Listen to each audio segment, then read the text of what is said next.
صبح شما بخیر. سال نو میلادی برای شما هموطنان عزیز مبارک باشد. خوب جشن گرفتیم. آرزوها چقدر شیرین بودند. تمنیاتها، نقشه های نو. ولی چرا به اندوه باطنی اندک گرفتار می شویم؟ این خوب است، چون که معنی سر برای به مقصد رسیدن، یعنی نقشه های در پیش ایستاده را عملی نمودن، جویای اطلاعات از خاطره های ما و شماست.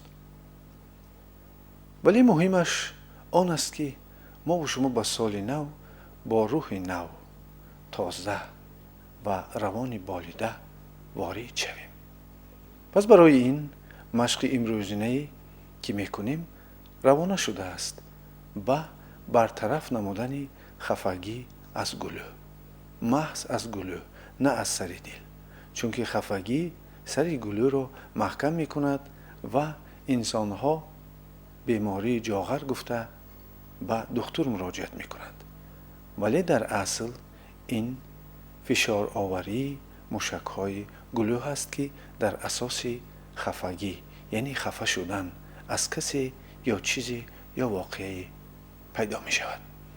پس برای آن که ما خفگی را برطرف کنیم، پس بیایید گلوی خود را نرم و ملایم سازیم و با واسطه تلقین وادار سازیم که موشک‌های گلو نرم، ملایم و از شدت بیرون باشند.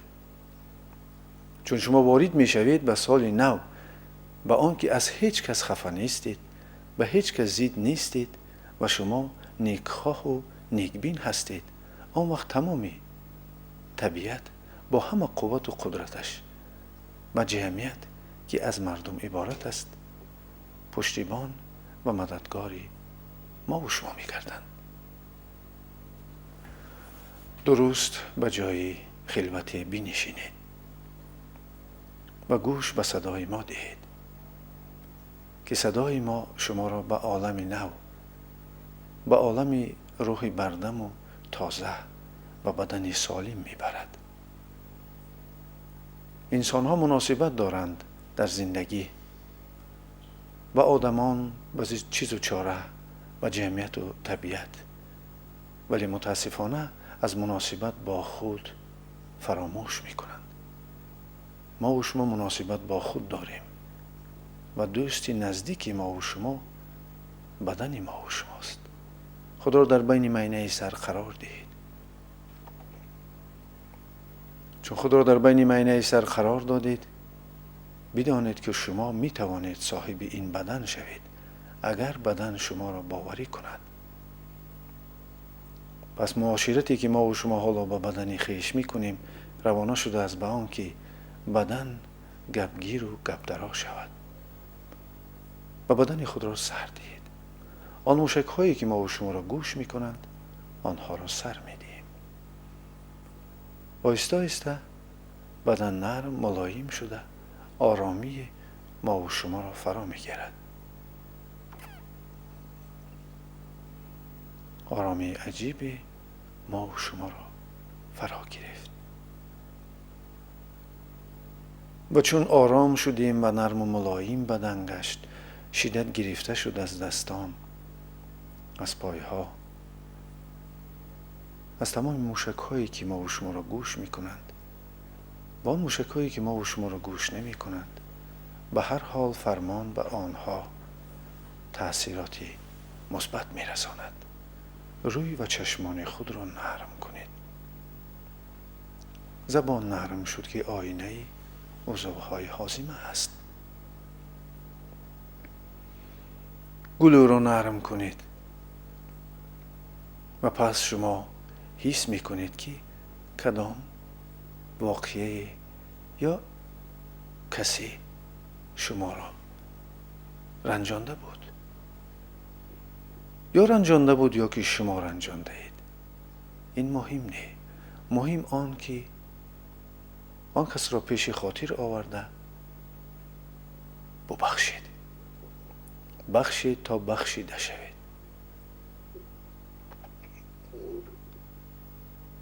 سر دهید بدن خود را و به قوه جاذبه زمین پیوست شوید. چون به قوه جاذبه زمین پیوست شدید، تمام قوه منفی از آن جمله ضیقی، اندوه و خفگی به زمین جبیده می شوند. خود را به زمین هماهنگ حس کنید و قوه الکترومگنیتی کائنات وارد راه روحی تاری سر می شود و شما بر اعلی حس می کنید که این قوه هایی که در گرد و اطراف ما و شما هستند و زمین و آسمان را نگه داشتند، اینها با ما و شما هم اثر دارند و البته این اثرات بگذار مثبت باشد، چون نرم و ملایم گشتید، رگ و پیوند گشاده شدند و وارد بدن شد، قوه نیروی آفتاب و گرمی را حس می کنید. گرمی تمام خنکی، گزک و ناراحتی های جسم ما و شما را مانندی که یخ در زیر شعاع آفتاب آب می شود برهم می دهد. وزن ما و شما را زمین و آسمان گرفت. بدن سبک شدن می گیرد و بدن خود را فراموش می کنیم.